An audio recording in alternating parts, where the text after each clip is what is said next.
The people of Earth celebrated when they finally built ships that could travel faster than light. It was the year 2089, and this new technology would let humans explore beyond their solar system for the first time. Scientists and engineers had worked for decades to make this possible. Now the stars were within reach. Commander Nathan West stood on the bridge of the first deep space vessel, the Horizon. He looked out at the vast emptiness ahead of them. He had trained his whole life for this moment. "Navigation systems are ready," said Lieutenant Olivia Reyes, who would later become Earth's ambassador. "We can make the jump whenever you're ready, Commander." Nathan took a deep breath. "For Earth," he said, and gave the order. The ship moved. Faster than light, and human history changed forever. Within 10 years, Earth ships had explored dozens of nearby star systems. They found amazing planets, strange new life forms, and the ruins of ancient civilizations. But they found no other advanced species traveling between the stars. Humans began to wonder if they were alone as a spacefaring race. Then everything changed one quiet Tuesday morning. 17 massive ships appeared at the edge of the solar system. Each was larger than anything humans had built. They moved with grace that suggested incredibly advanced technology. Earth's military went on high alert. Unknown vessels. "This is Earth Defense Command. Identify yourselves," said Admiral Susan Bradley from the main command center on Luna. The reply came in perfect English. "We are representatives of the Galactic Council. We have been watching your progress. We come in peace." The news spread across Earth like wildfire. Humans weren't alone. There was a council of alien species that controlled large parts of the galaxy, and they wanted to talk. Earth's leaders quickly chose Ambassador Olivia Reyes to represent humanity. She had helped discover the faster-than-light technology and had been on the first expedition. She knew more about space than almost anyone. The Council sent a smaller ship to Earth. Representatives from all 17 alien species came to meet with human leaders. They looked nothing like humans had imagined aliens would look. Some had multiple limbs, others had skin that changed colors, and a few seemed to be made of crystalline structures. The leader of the delegation was High Counselor Xianta of the Veldorians. The Veldorians were tall, with gray skin and 4 arms. They claimed to be one of the oldest species in the galaxy, with a civilization that had existed for over 50,000 years. "We welcome this chance to learn about your species," Xianta told Ambassador Reyes during their first meeting. "Few races achieve faster-than-light travel on their own. It shows remarkable intelligence." For 2 weeks, the aliens shared information about the galaxy. They explained that the Council maintained peace across 3 spiral arms of the Milky Way. They had rules about which species could join, trading agreements, and laws that all members followed. Earth's leaders were eager to join. They saw opportunities for new technology, new resources, and new homes for Earth's growing population. The future looked bright. The Council invited Earth to send representatives to their central meeting place. A formal ceremony would welcome humans into the galactic community. Commander Nathan West was chosen to lead the military escort, while Ambassador Reyes would handle the diplomatic side. When they arrived at the Council's space station, they were amazed. It was a massive structure orbiting a neutron star. Ships from hundreds of worlds moved around it. Strange alien architecture stretched for miles in every direction. "This is incredible," Nathan said as they docked. "Just imagine what we can learn from them." Olivia nodded. "This is the beginning of humanity's golden age." They were escorted to a large chamber where representatives from all 17 council species sat in a circle. Xianta stood at the center, wearing elaborate robes that showed his high status. "Humans of Earth," Xianta began. "We have studied your species carefully. We have examined your history, your biology, and your potential. The time has come to share our decision." Nathan and Olivia exchanged excited glances. This was the moment humanity would join the galactic community. But Xianta's next words shattered their hopes. "Humans are too unpredictable, too violent, too adaptable," he announced. "Your history is filled with warfare. Your rapid technological growth is concerning. You have developed in isolation, Without the guiding hand of more advanced species, murmurs of agreement came from the other council members. Earth and all human colonies are hereby restricted to your solar system for a probationary period of 500 years. Olivia stepped forward. This is outrageous. We came here in peace. We've done nothing wrong. It is not what you have done, Shanta replied. It is what you might do. The council has seen species like yours before. They bring chaos wherever they go. Within hours, the council's true plans became clear. They had already begun constructing a massive energy barrier at the edge of the solar system, the isolation field. This technology would prevent any human ship from traveling beyond the solar system. Earth's small fleet was no match for the combined forces of 17 advanced civilizations. All human diplomats were ordered to return to Earth. Trade agreements that had barely begun were canceled. Earth was to be quarantined like a dangerous disease. As they flew back to Earth in defeat, Nathan and Olivia watched through the view screen as the alien ships completed the isolation field. It shimmered like a soap bubble around the entire solar system. 500 years, Olivia said bitterly. They expect us to just accept this? Nathan looked at the stars beyond the barrier, now unreachable. They've made a terrible mistake. They should have either destroyed us or embraced us. Caging us will only make us stronger. When they returned to Earth, they faced angry and frightened people. Humanity had reached for the stars only to be slapped down and told to wait 5 centuries before trying again. But even as public speeches called for patience and acceptance of the Council's decision, secret meetings were taking place. In underground facilities, Earth's leaders gathered to discuss what could be done. We will obey their rules, Admiral Bradley announced to a small group of military and scientific leaders. At least that's what they'll see. But meanwhile, we'll prepare. We have 500 years to find a way around their barrier, and when we do... She didn't need to finish the sentence. Everyone understood. Humanity would not accept prison forever. In his private quarters, Nathan West looked at the stars through his window. The barrier wasn't visible from Earth, but he knew it was there. He thought about the millions of stars beyond it, the worlds humans might have explored. We'll find a way, he promised the night sky. And when we do, the Council will learn they should never have underestimated us. The cage had been built, but inside it something unstoppable was beginning to grow. 50 years passed after the Council put the barrier around Earth's solar system. On the surface, humans appeared to accept their fate. They built colonies on Mars and Venus. They mined asteroids. They created space stations around Jupiter and Saturn. To any watching eyes, Earth was focused only on developing their own small corner of space. But deep inside a hidden facility beneath the Rocky Mountains, Director Catherine Hughes had other plans. She led the Earth Strategic Command, a secret organization created after the banishment. Their mission was simple: find a way past the barrier. Show me what you found, Dr. Rodriguez, Catherine said to the physicist standing beside a large screen. Alan Rodriguez was the brightest mind in quantum physics. He had spent 20 years studying the isolation field. The barrier isn't perfect, he explained. He pointed to small dots of light on his screen. These are flaws that appear and disappear. They last only seconds, but they're there. Can we use them? Catherine asked. Alan nodded. We've developed ships that can slip through these temporary holes. We call them ghost ships. They leave no energy signature that the Council can detect.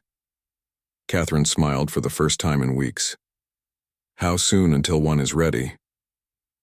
The first ship is complete. We just need a crew. Catherine already had someone in mind. Commander Samantha Powell was the daughter of 2 scientists who had helped develop faster-than-light travel. She had trained in secret for this mission her entire life. 3 months later, Samantha stood in front of the ghost ship. It was smaller than normal spaceships, built to carry only 6 people. Its surface was covered with a special material that absorbed light and energy, making it nearly invisible. Your mission is simple, Catherine told Samantha and her crew. Pass through the barrier, explore what lies beyond, and return with information. Do not engage with any alien species, do not leave any trace. Samantha nodded. We won't let Earth down. The launch was kept secret even from most of Earth's government. The ghost ship left Earth at night, traveling slowly to avoid detection. When it reached the edge of the solar system, they waited for one of the flaws in the barrier to appear. "There," said the ship's sensor operator. "A flaw is forming. We have 8 seconds to pass through." Samantha took a deep breath. "Take us through." The ghost ship slipped through the tiny hole in the barrier. For the first time in 50 years, humans traveled beyond their solar system. What they found amazed them. The galaxy was full of life and activity. Thousands of alien species, not just the 17 council members, lived and worked together. Trade ships moved between stars. Space stations orbited countless planets. For 6 months, Samantha and her crew secretly observed. They recorded everything they saw. They collected samples of alien technology left behind on abandoned outposts. They mapped safe routes through space where council patrols rarely went. Most importantly, they found a small rocky planet orbiting a red dwarf star. The council had marked it as uninhabitable, but Samantha's tests showed humans could live there with minimal equipment. "This could be our first foothold outside the solar system," she told her crew. When they returned to Earth, passing again through a temporary flaw in the barrier, they brought hope with them. Catherine was amazed by their findings. "You've done well," she told Samantha. "Now we begin the next phase." Over the next decade, more ghost ships slipped through the barrier. They carried supplies, equipment, and carefully selected colonists to the rocky planet, which they named Haven Alpha. Colonel Patrick Donovan led the construction of the first settlement. Patrick stood on a ridge overlooking the small collection of buildings that made up Haven Alpha. The air was thin but breathable. Red dust covered everything, but it was theirs, a human colony beyond the council's reach. "It's not much to look at," said his second-in-command. Patrick smiled. "Not yet, but we're not just building an outpost here. We're building the foundation of something bigger than the council could ever imagine."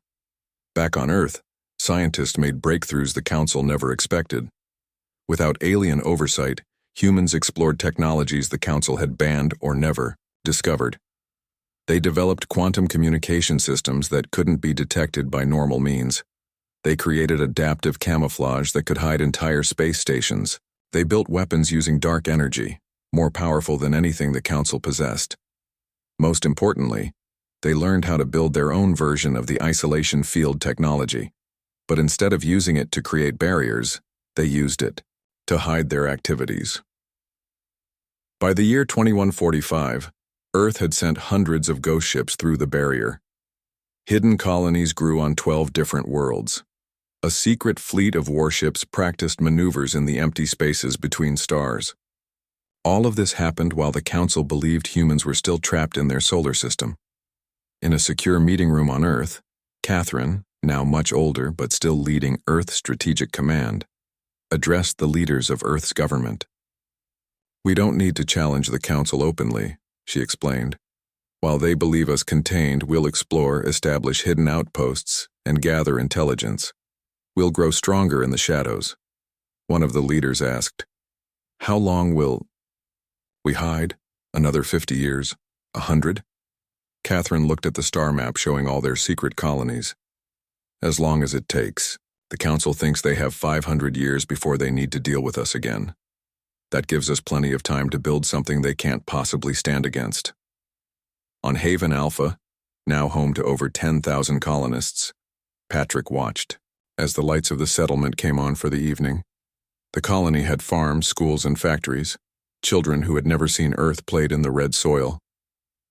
"We're not prisoners building an escape tunnel," he said to his executive officer. "We're building a civilization that will eventually make the council irrelevant." Above them, more ghost ships arrived, bringing new colonists and supplies. In orbit, the first warship built entirely outside Earth's solar system patrolled silently. Its weapons were powered down but ready. Earth was no longer alone and helpless.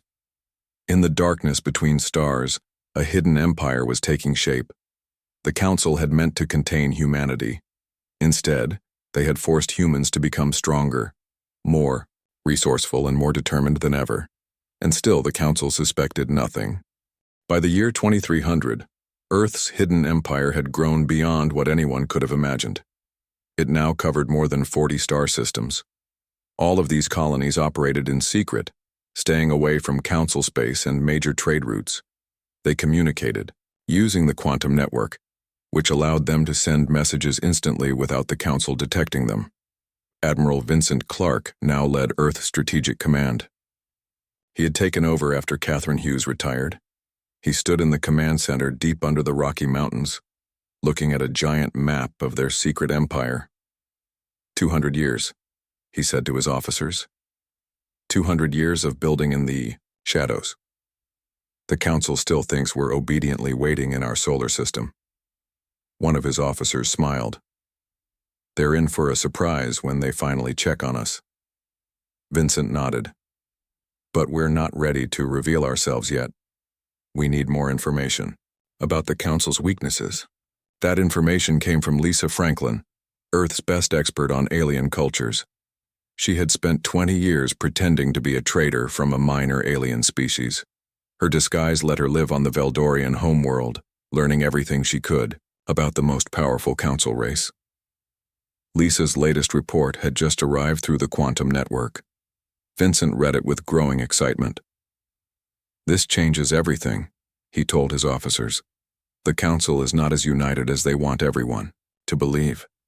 According to Lisa's report, 3 species were planning to leave the council. 4 others were close to civil war. Most surprising of all, the Veldorians, the oldest and wisest species, were suffering from a genetic problem that was making each generation weaker than the last. They're not the united front they pretend to be, Lisa had written. Their supposed harmony is maintained through sharing technology and promising to defend each other. But beneath the surface, there's deep distrust. Vincent saw an opportunity. We can use these divisions to our advantage. Earth began to carefully influence council politics. They created fake companies that appeared to be run by non-council alien species. These companies sold advanced technology to the unhappy council races. The technology was actually made by humans, but no one knew that. Human agents, disguised as aliens, whispered suggestions that made tensions worse between council members.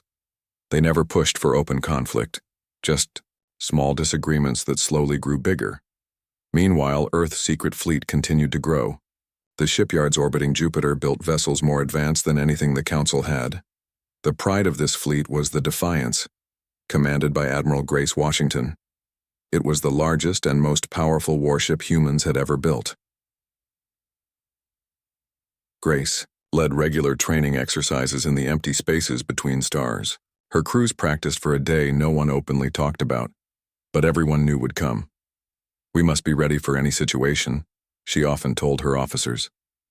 Whether we reveal ourselves through diplomacy or are discovered by accident, the council will not be happy to learn what we've built.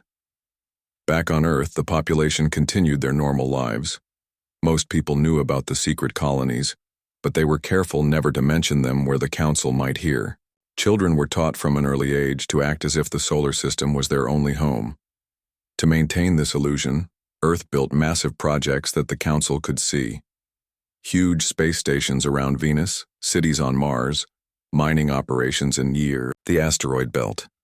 These projects employed millions of people and produced real resources, but they also hid the fact that Earth's population was much smaller than it should have been after 3 centuries. Many of Earth's best and brightest had left to live in the secret colonies. New Haven, the largest colony planet, now had more than 30 million human residents. Its cities were built mostly underground to avoid detection from space. Its factories produced ships, weapons, and technology that rivaled or exceeded what Earth could make. Earth's leaders knew they couldn't keep this secret forever. Sooner or later, the council would discover what humans had been doing. They needed to be ready when that happened. Admiral Clark met with the Earth government to discuss what they called the unveiling, the moment when humanity would reveal its true power to the galaxy. We have 2 options, Clark explained. We can wait for the full 500 years of our banishment to end, then surprise the council with what we've built. Or we can choose our own moment to reveal ourselves. One government leader asked, "Are we strong enough to face the entire council if they unite against us?" Clark showed them the latest fleet numbers. Earth now had more than 1,000 warships, spread across their hidden empire. Each ship carried weapons the Council had never seen. Their defensive systems could withstand attacks that would destroy Council vessels. "We're not just strong enough to face them," Clark said. "We're strong enough to defeat them if necessary. But that's not our goal. We want recognition and respect, not war." The Earth government agreed to wait and continue building their strength, but they also started planning for the day when hiding would no longer be necessary. On a distant colony, World, Governor Danielle Morgan addressed the colonists who had gathered to celebrate the planet's founding day. "For generations we've lived in silence and shadow," she told them. "We've built our homes beneath the surface of worlds the Council thought uninhabitable. We've developed technology they can't imagine. We've created an empire while they think we're still caged." She looked out at the crowd, seeing hope and pride in their faces. "That time is coming to an end. Whether through diplomacy or conflict, humanity will take its rightful place among the stars. And when we do, the galaxy will never be the same." The crowd cheered. Children who had been born in the secret colonies and had never seen Earth raised their voices with their parents. They all shared the same dream: to one day walk openly under alien suns, to trade with other species as equals, to explore the galaxy without hiding. What none of them knew was that the Council was about to discover their secret. The shadow empire humanity had built was soon to step into the light. In the year 2415, the careful balance Earth had maintained for centuries began to fall apart. A human scout ship was investigating a new star system on the edge of Council space. Captain Henry Martinez and his crew didn't know that a Council patrol was also in the area. The Council ship detected unusual energy readings and changed course to investigate. By the time the humans saw them coming, it was too late to escape. "We've been spotted," said the sensor operator. "They're hailing us." Henry knew what he had to do. All captains of scout ships carried the same orders for this situation. Begin the self-destruct sequence. Erase all data cores. His crew worked quickly, destroying anything that could reveal Earth's secret empire. As the Council ship approached, Henry sent his final message through the quantum network. "This is Captain Martinez of the scout ship Explorer. We have been discovered by Council forces. We are activating Protocol 0. Long live Earth." The Council ship was just about to use its tractor beam when the human vessel exploded. The blast damaged the Council ship but didn't destroy it. Among the floating debris, they found pieces of the quantum communication system. The Council was shocked. They had believed humans were still trapped in their solar system by the isolation field. This human ship was over 30 light-years from Earth. High Counselor Zelvek of the Veldorians called an emergency meeting. "We must investigate immediately. Send ships to Earth. Find out what they've been doing." 3 Council battleships arrived at the edge of Earth's solar system. They found the isolation field still in place, still showing no signs of damage or tampering. They sent a message to Earth's leaders. "The Council demands an explanation for human activity outside your solar system. We are sending representatives to discuss this violation." On Earth, Admiral Clark activated emergency protocols. "All hidden colonies go dark," he ordered. "No communication except through secure quantum channels. All fleet vessels moved to defensive positions." Ambassador Peter Collins was chosen to meet with the Council delegation. He had been trained for years on how to handle this exact situation. The Council representatives arrived on Earth with scanning equipment and serious expressions. They met with Peter in a large conference room in New York City. "We found a human ship far from your solar system," said the Veldorian representative. "How did you breach the isolation field?" Peter looked surprised and concerned. "A human ship? That's impossible. No ship has left this system since the barrier was put in place. Perhaps it was an old vessel from before the banishment." He knew this was a weak explanation. The Council would easily determine that the destroyed ship was of recent design, but his job wasn't to convince them completely, just to create enough doubt to buy Earth more time. The Council delegation spent weeks investigating. They examined Earth's space program, visited the colonies on Mars and Venus, and inspected the isolation field from both sides. They found no obvious evidence of tampering or technology that could bypass the barrier. What they did notice, however, was that Earth's population seemed too small. Based on birth rates and the time that had passed, there should have been billions more humans than they found. "They're hiding something," the Veldorian told his colleagues, "but we need more evidence before we accuse them formally." After the council delegation left, Admiral Clark met with Earth's highest leaders in a secure underground facility. "They suspect the truth," he said. "We don't have much time left." The president of Earth nodded. "Then we activate Protocol Sunburst." Protocol Sunburst was the plan Earth had developed for when their secret was discovered. All hidden colonies went into complete communications blackout. Human agents embedded within council space received their final instructions. The Shadow Fleet, now numbering over 1,000 ships, moved into predetermined positions throughout the galaxy. On the bridge of the Defiance, Admiral Grace Washington received her new orders. "Move the fleet to positions surrounding key council worlds," she read. "Prepare for possible combat scenarios, but take no aggressive action unless attacked first." Grace understood what this meant. Earth was preparing to reveal its true power, and wanted to do so from a position of strength. "Set course for the Veldorian home system," she ordered. "Maintain stealth protocols until ordered otherwise." Meanwhile, on Earth, Ambassador Peter worked with a team to prepare for a full meeting with the Galactic Council. They crafted careful messages, designed visual presentations, and practiced responses to every possible reaction. "We need to convince them that war is not necessary," Peter told his team. "We want recognition and equal standing, not conflict." On the colony world of New Haven, Governor Danielle Morgan addressed her people about the changing situation.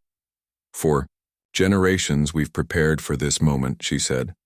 "The council now suspects our existence. Soon they will know the full truth. Our lives will change forever." The colonists listened with mixed emotions. Some were excited about no longer having to hide. Others feared what would happen if the council rejected Earth's demands and chose war instead. "If conflict comes," Danielle continued, "we are ready. Our defenses are strong. Our fleet is powerful. But we hope for peace. We hope the council will recognize that humanity deserves a place among the stars." Back on Earth, Admiral Clark reviewed the final preparations for Protocol Sunburst. Every piece was in place. Human agents were positioned on key council worlds. The Shadow Fleet was deployed to strategic locations. The quantum network was secure. "Send the message to all colonies and fleet vessels," he ordered. "The time has come. In 3 days we reveal ourselves to the galaxy." As his order spread through the quantum network, humans throughout the secret empire prepared for the end of their long hiding. Ships ran final checks on their systems. Colonies activated defensive shields that had never been used outside of tests. Agents on council worlds prepared to take control of key facilities if necessary. The council, still investigating the mysterious human ship, had no idea what was coming. They believed they were dealing with a minor breach by a primitive species. They didn't realize they were about to face an empire that had been building in secret for centuries. The countdown to humanity's unveiling had begun.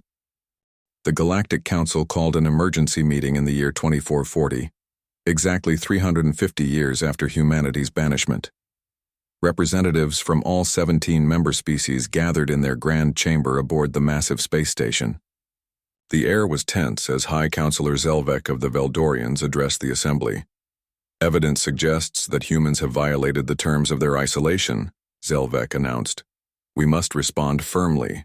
I propose a full inspection of Earth's solar system and increased restrictions if necessary." The council voted and approved the motion. They prepared a large enforcement fleet to visit Earth and demand answers. The fleet consisted of 50 warships, far more than Earth was believed to possess. What the council didn't know was that Earth had been monitoring this meeting through hidden agents. Ambassador Joseph Bennett received the report in his office, in New York. "They're coming in force," he told Admiral Clark over a secure line. "It's time." Admiral Clark nodded.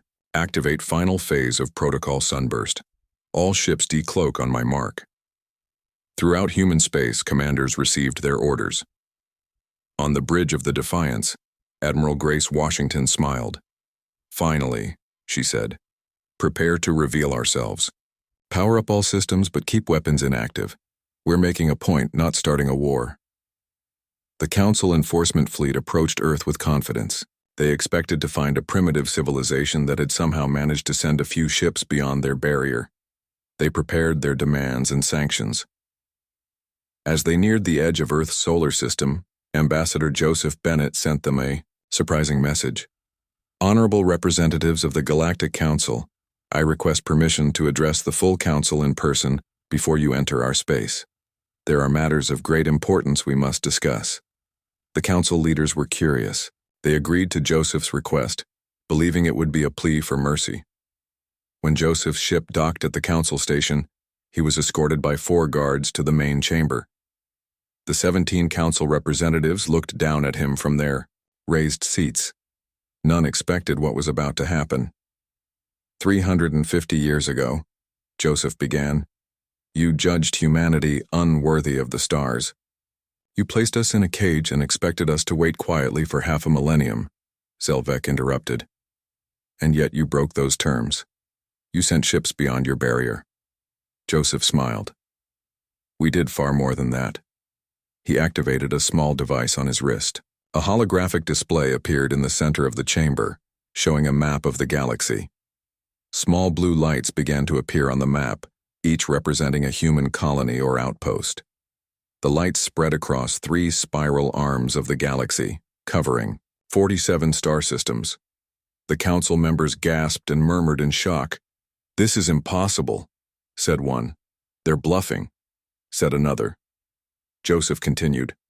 For generations we've lived in shadow, building an empire you never suspected. We have billions of humans living beyond our solar system. We have technology you banned or never discovered. We have a fleet larger than you can imagine. As he spoke, Admiral Clark gave the order to the Shadow Fleet. Throughout Council space, human ships deactivated their cloaking systems and appeared near important Council facilities. The Defiance and its battle group revealed themselves near the Veldorian homeworld. Smaller human vessels decloaked near major trade hubs and military bases.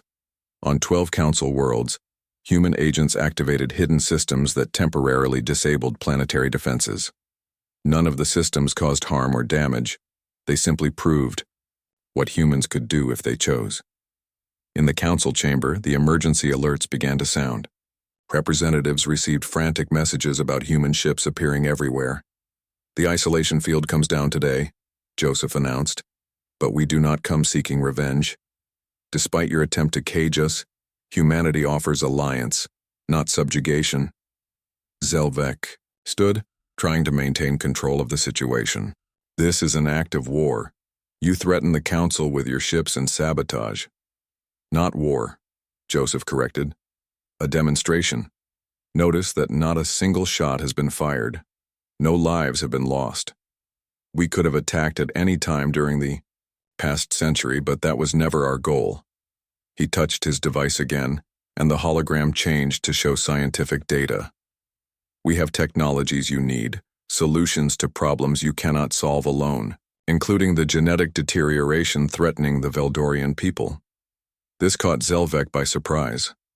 The Veldorians had kept their genetic problems secret from even their closest allies. How did you know about that?